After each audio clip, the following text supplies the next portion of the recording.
ওই দেখো আড়াল থেকে কেউ কি মারছে। হ্যাঁ, ঠিক ধরেছ ভোলা মহেশ্বর। আজ থেকে আমার কাছে থাকবেন বলে ঠিক করেছেন। আমার আজ প্রথমবার বাড়িতে শিব পুজো করা। সত্যি বলছি, লজ্জা নেই, ইউটিউব দেখে দেখেই আমি এই শিব পুজো করা শিখলাম। বাবাকে প্রথমে ঘি মধু চন্দনে অভিষেক করে তারপর দুধ দিয়ে স্নান করালাম।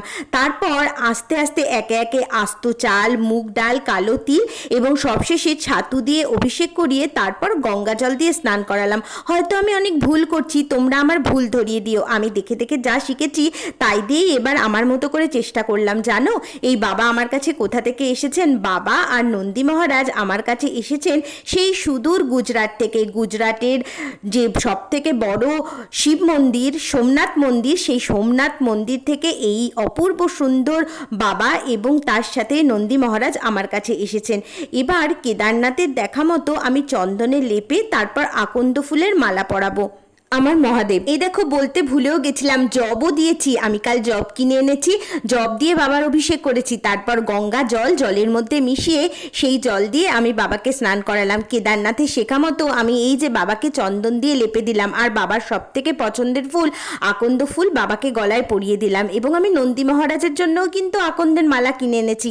জানো আমি কেদারনাথ গিয়ে কি জেনেছি? আমি জেনেছি যদি তুমি কিছু চাও বা যদি তুমি কোনো কিছু বাবার সাথে কথা বলতে চাও, তাহলে কিন্তু আগে নন্দী মহারাজের কানে কানে তোমায় বলতে হবে। তারপর নন্দী মহারাজ সেই সূচনা বাবাকে দেবেন। এরপরে বাবার যে ধুত্রা ফুল সব থেকে পছন্দের ফুল, সেই ফুল বাবাকে দিয়ে এবং আমার নামের ফুল অপরাজিতা, অপরাজিতা ফুল দিয়ে আমি পুজো করলাম। এই ফলটা কি কেউ বলতে পারো এটার নাম কি? আমি কিনলাম কিন্তু নাম জানি না। এরপরে আমি বেল কিনে আনলাম এবং এই দুব্বা দিয়ে আমি কিন্তু বাবার মাথায় ছোঁয়ালাম। তারপরে আমি যে বেল কিনে এনেছিলাম সেই বেল এবং বেলের সাথে যে 5টা ফল, বলতে ভুলে গেলাম, দেখো বিল্লপত্র, যেটা সব থেকে ইম্পর্টেন্ট বাবার পুজোয় লাগে সেটা হলো বেলপাতা। এই বেলপাতা 3 পাতার বেলপাতা খুঁজতে খুঁজতে আমি হন্যে হয়ে গেছি। সেই বেলপাতা বাবার মাথায় ছোঁয়ালাম এবং বেল নাকি বাবার ভীষণ পছন্দের। এবং দেখো আমি একটা বেলপাতা না পাওয়া গেলে যদি এটা পাওয়া যায় এরকমও একটা কিনে এনেছি। 5টা গোটা ফল, সেই 5টা গোটা ফল আমি বাবার মাথায় ছোঁয়ালাম। এই অপূর্ব সৌম্যকান্তি যে দৃশ্য, এই দৃশ্য দেখেই না কেমন আমার মনটা জুড়িয়ে গেল।